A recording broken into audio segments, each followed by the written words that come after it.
Чтобы добавить камину жизни, сделайте в основании посередине отверстие, в которое можно вставить патрон и специальную лампу теплого света с эффектом мерцания.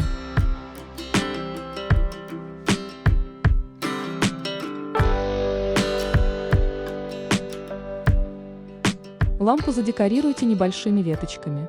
Все, новогодний камин готов. Можете поставить на него дополнительные декорации и наслаждаться.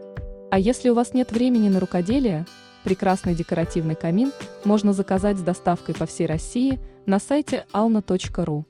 Успейте купить до праздников, чтобы длинными зимними каникулами наслаждаться мерцанием уютного камина, который прекрасно дополнит любой интерьер.